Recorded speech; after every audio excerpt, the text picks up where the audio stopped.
Hi, I'm Richard Ashworth. I'm planning to talk to you today about hexagram number 64, Wei Ji, not yet complete. This is kind of a distillation of a session I held with my students at the beginning of this month. We have those sessions once monthly. You can join us if you like. We're working through all 64 hexagrams over a period of probably about 7 or 8 years. You may not have the stamina for the whole thing, but you can join for a year at a time if you'd like to. Meanwhile, these things are on my YouTube channel. And the purpose of this is firstly to give my 5 bobs worth as to what this hexagram means. If you have drawn it today, or if your attention has been drawn to it, I would suggest that you consider the fact that you're watching this means that your attention has been drawn to it. And to also look at the meaning line by line, because of course as each line of the hexagram changes, it creates another hexagram which has an inference of some kind of thing. It may be a warning, it may be a suggestion of what's going on now, it may be telling you what to do, it may be telling you what not to do. So you can't just go to sleep on it. You can't check your consciousness at the door. You need to be conscious of what's actually being said for you at this moment. And sometimes the messages are extraordinarily opposite. So I'll try to give you some kind of way through it. I'll try to also highlight some of the hidden wisdom, which is sometimes quite obscure in the Book of Changes. And finally, I will relate it to what's going on at this chaotic moment in history, which is the month of the wood monkey in 2025, as it happens in the wood snake year. So Alfred Huang says the tree already grown to its full height now starts a new cycle of growth. And indeed the ideograph, the picture, the characters for Wei Ji are literally that tree starting a new cycle of growth. The structure of the hexagram is fire over water. That is to say, it is the second daughter over the second son, and they have attributes of their own. Fire will be passionate and rapid and potentially hasty and so on and so forth. Water is the abyss, it's danger. So we have something like emerging into light out of peril is already implied by the positioning of those trigrams.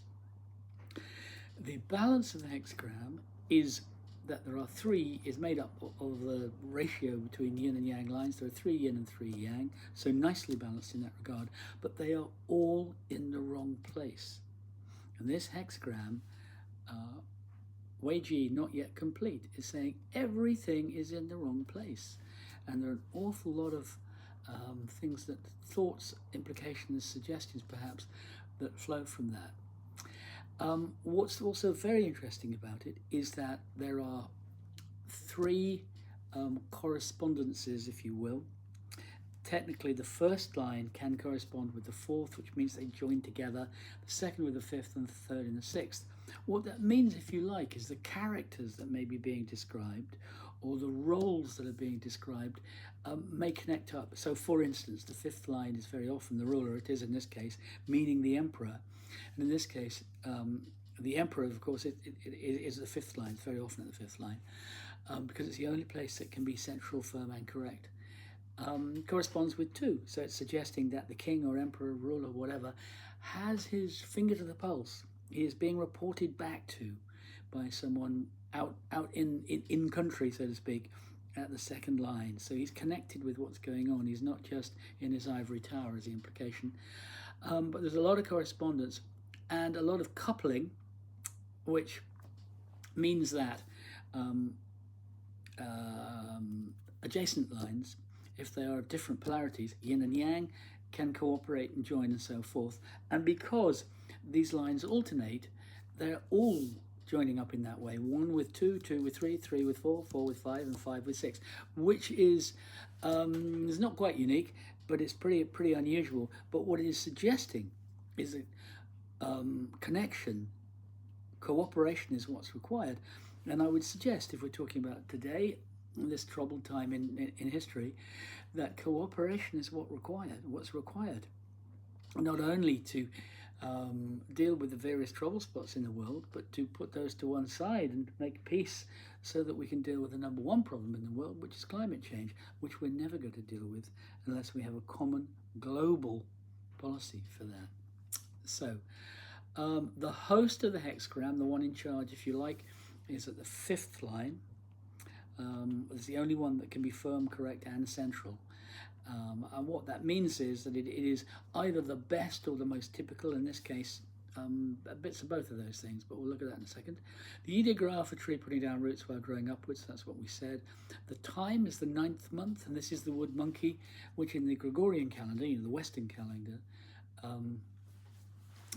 is the 9th month, but in the usual arrangement of months, starting with the tiger month, it will actually be the 8th. But what is for sure is the monkey month, and therefore this hexagram are relating to the month of the hungry ghosts, that is, of spirits who are insatiable, who just want more constantly. And my suggestion is that they don't necessarily have to be dead to be that kind of ghost. You might find them at Davos in April, or at the more expensive waterholes at this time in the year. The nuclear, where this comes from, what is the cause of this particular conniption, is actually the previous hexagram, number 63, GG, already complete. This is kind of a Chinese joke.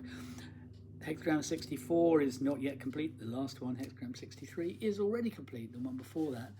And if you were to take lines 5, 4, and 3 and put them on top of lines 4, 3, and 2, what you will get is GG already complete. If you do that with this one, Wei Ji 64, already complete, not yet complete, fire over water, and you'll find that the converse is true as well. So if you nucleate them, as a technical term, it goes on forever, which is telling you a lot more, in that nothing is ever complete. It goes on forever. It's like a kind of Groundhog Day kind of idea. Anyway, if you have drawn this hexagram today, I suggest that patience is probably being counselled. Meaning may not come easily. It may be that you're required to choose meaning, and I suspect that that's the human condition. Every line is incorrect. Every one of these lines, if you have drawn it, cast it, is requiring you to make a decision, to decide where you stand, to decide what is meaningful for you. Because for the most part, meaning comes from choice. It doesn't kind of come automatically necessarily. So it's the month of the Hungry Ghosts, which probably, the day of the Hungry Ghosts is probably at the 4th line, and we'll probably come to that. And it also points up an idea. Wu Jing Yuan, in his Book of Changes, which is probably the most useful if you're interested in being able to interpret hexagrams yourself. Wu Jing Yuan, W-U, one word, Jing, J-I-N-G, another word, Nuan, N-U-A-N, Wu Jing Yuan, the late Wu Jing Yuan. His Book of Changes is called Yi Jing, Y-I, one word, J-I-N-G, another word, which means classic of change. It's a very good one for the diviner if you are interested in learning how to interpret. It's a very useful one because it doesn't tell you anything, which may sound a bit perverse, but what it means is that you just get a translation of the Chinese and you can decide what it means. Useful to have the Wilhelm edition, which is a classic textbook, but Wu Jing Yuan, the very best for the thing that I am attempting here. So there are 6 directions, is what Wu Jing Yuan points out: north, south, east, west, up, and down. And I think he's saying something more profound, which is to say that when we stick with linear explanations, we were limiting it. I mean, the Tao, which is underlying all of this, is something that cannot be contained by the rational mind, I think. So he's suggesting something like that, that you should just relax and let meaning come to you, but to choose when it does. And you may have to be proactive. So I'll attempt to clarify that a bit. This first line, we're looking at the Gua text now, the text that relates to the whole hexagram, was composed by the legendary King Wen in the, whatever that is, 11th century BC, and is probably the oldest part of the text of the hexagram. And the rest of the other text, line by line, are attributed to his son or nephew or grandson or something, the Duke of Zhou, and they are definitely from a different school of thought, and I think that is probably what that legend is containing. There are different school of thought. So let's talk about the hexagram, the whole thing first of all, a little bit. All yin lines at yang places and vice versa. There's this widespread openness to cooperation. A difficult situation calls for stepping up. And you might look at hexagram 12, which is a very baleful hexagram, stagnation, which is heaven over earth. If you were to swap lines 2 and 5, you'd get this hexagram. So it's a call to cooperation. The obverse of 63, which is about everything be complete. It can, downwards is probably the only way it can go. The worm Ouroboros, the zodiac being contained by a snake eating itself. Opposites contain mutual seeds is the idea here. The road goes ever on, as Tolkien says, and it's perilous. So beware premature judgment is possibly what it's suggesting. Don't close the door just because the outcome is not immediately clear. Your goal is to arrive at the opposite bank appropriately. It's saying, I think, that nothing ever does complete, or everything is and always has been complete. And it's drawing attention to the fatuity, the fatuousness of certain objectives. And fire over water, clarity over peril, light over dark. Light follows dark because the lines go upwards, so it is helpfully saying that light follows dark. And then again, dark follows light, of course. The point is that there is always something in a state of incompletion and always something complete. Or everything is and always has been. The yi starts with the extreme swing from qian to kun, from father to mother, from heaven to earth, but is settled to an equilibrium by the end. So both hexagram 64 and 63 are internally balanced. They are not in huge contrast to each other, though of course they are opposites as well. So this is a kind of a paradox. The influence, it's always seemed to me very inevitable that Chinese thinking would chime with the thinking of Marx and Hegel, because they were talking about what's called a Hegelian dialectic, where you get this extreme, then that extreme, and then you get a correction to the middle. It's all pretty much inherent in the Book of Changes.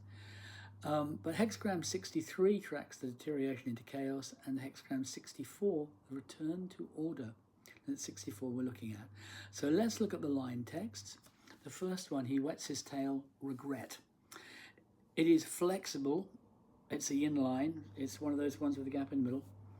Incorrect, it shouldn't be there, and it's not central, but it does correspond with the fourth line, so it's got a leg up. The fox is maybe impetuous. So this is something about being courageous or being rash. There's a saying in the military that there are old soldiers and there are bold soldiers, but there are no old, bold soldiers. Safety is on the opposite bank, and you'll need to be cautious.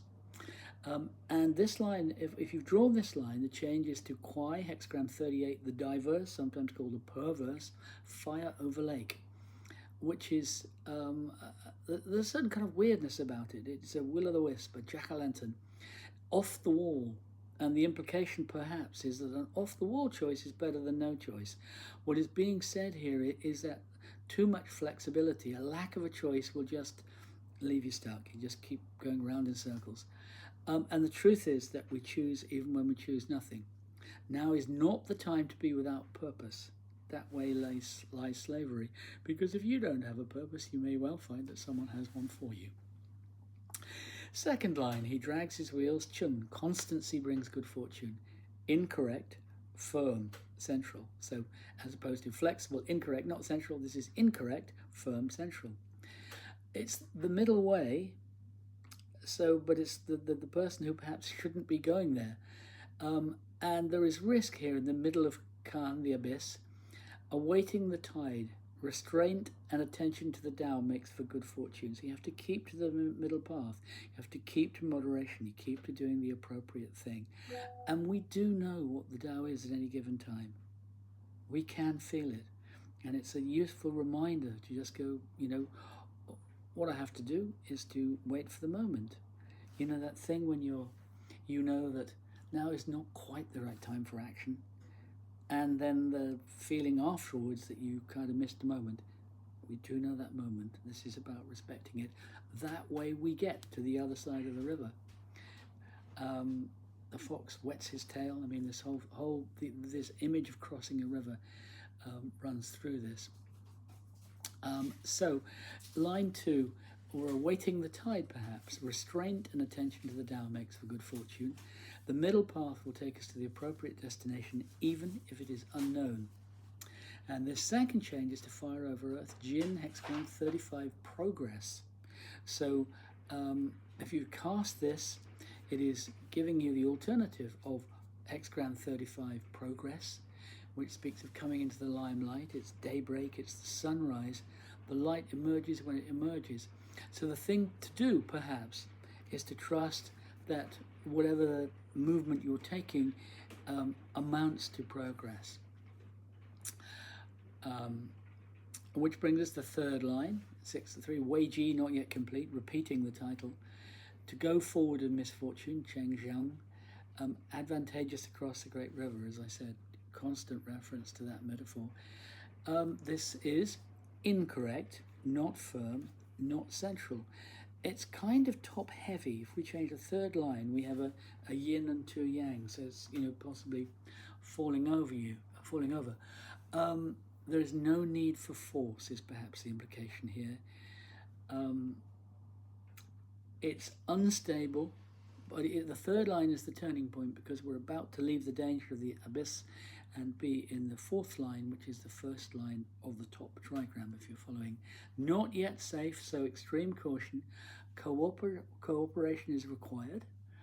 And as I said, there is cooperation assistance available from the second line and also from the fifth. Seeking a teacher, actually also from the fourth too. Seeking a teacher, crossing the great river to the clarity of lei, the upper trigram, and the change here is to fire over wind, ding the hexagram 50, the cauldron, which is change of dynasty. Great change is coming regardless of the action. The cauldron is sometimes thought of as simply a passive, easy kind of change. This is not. There is an inherent disturbance, possibly even violence in it, because it is lake over fire. Fire over wind. Fire over wind is the cauldron. The previous one, reform, which leads to it, reform or revolution, is water over fire. Lake over fire, beg your pardon, lake over fire. So the implication of number 49 leading to number 50 is there is a certain disturbance, violence. It's not peaceful, it's not straightforward. Which brings us to the fourth line. Chunji, constancy brings good fortune, regrets vanish, shock is used to attack the demon territory. In 3 years, rewarded with a large kingdom. Incorrect again, firm because it's a yang line, it's not central, it's the first line of the top hexagram. It is potentially the ideal minister or advisor, so the fourth line very often signifies the advisor to the fifth line, which is the ruler. And when it is a different polarity, they cooperate together. In this case, the advisor is yin and the advisor is yang, and the ruler is yin, which makes for a ruler who can be gentle because they know that they have strong support. So firm in incorrectness, even in the safety and bright light of the upper trigram, a need to attain the middle path. And some would say that this line is about exercising the past, facing our demons, getting through whatever stuff we need to get to be clear and to be on a straight path. Facing the skeletons in the cupboard, overcoming the demons in the demon territory and perhaps within as well. The fourth change is to mountain over water, which is Meng, youthful folly. So this may be suggesting that this is an example of where we made a mistake. So may want to look at the past, where it may be clear. We may know in our bodies where we made big mistakes, and we may want to go back and review the choice, review the path that we're on. Youthful folly perhaps suggests that, which brings us to the fifth line. Chun, constancy brings good fortune. This is the ruler. It is generally reckoned unreservedly helpful line. No regret, Wu Hui. Junzi Junzi Qi Zhuang Yufu. The light of the Mensch is sincerity. The Mensch, or the superior man, Junzi, is the person who takes the right choices, makes the right choices regardless. So what it's suggesting is if we take the middle path, we take the reasonable, balanced path, things will work out. It's central, it's incorrect, and it's not firm. It is in the central path. It's a little bit shaky, but supported above and below by yang lines. Mild and open. Gentleness from strength is perhaps one meaning of it, and one way one might interpret its advice, to be gentle from strength. Open does not mean weak. This ruler is respected because she or he is genuine, as well as supported by a firm minister who can expel demons, allied with the Junzi at the second line. Speak softly and carry a big stick, as I think Theodore Roosevelt said. Or you get better results with a kind word and a gun than with a kind word alone. Or do with that what you will. But this is definitely about openness, but awareness. Settlement can be brought about by clearing the mind and trusting, just as fire and water become each other by exchanging lines. And the fifth change is to heaven over water, which is a song dispute, which is actually the hexagram for next month, which I'll be dealing with in September, which is about the many approaches to settlement, or the alternative, which is no settlement. And perhaps its implication is to do with there being no settlement unless there is a choice to do it, because Hexagram 6 suggests there are 6 ways to settlement. There is force, there is compromise, there is grace in both directions, and there is a refusal to change in both directions. We'll talk about that next month. But finally we come to the top line, a 9 at the 6th, Yu Fu, Yu Jinju, Wu Ju. Sincere while drinking wine, no blame. Becoming drunk while being sincere, control is lost. So this is about relaxing after victory, but it's about also seeking alternative consciousness, and it's about being careful of that. Restraint, again, restraint is always important in pursuing the middle path. No strutting, as they say in the West Wing, no strutting. So the advice being given here is restraint, grace when winning perhaps. The danger is that might has triumphed over right, and that right has no representative. That's the thing to be avoided, I think. The 6th line represents both the sage and the holy fool, so it's about connection with God or whatever, but it's about ideology as well. So this has the potential to be a really silly line, a really silly person, someone sticking to rather stupid guns, but it might be the right guns, and you have to choose. And the theme running through this, if you're needing to choose for you, that's where sound choice will come. You might take on someone else's ideas, but you have to take them on responsibly. You don't follow someone just because they talk loudly.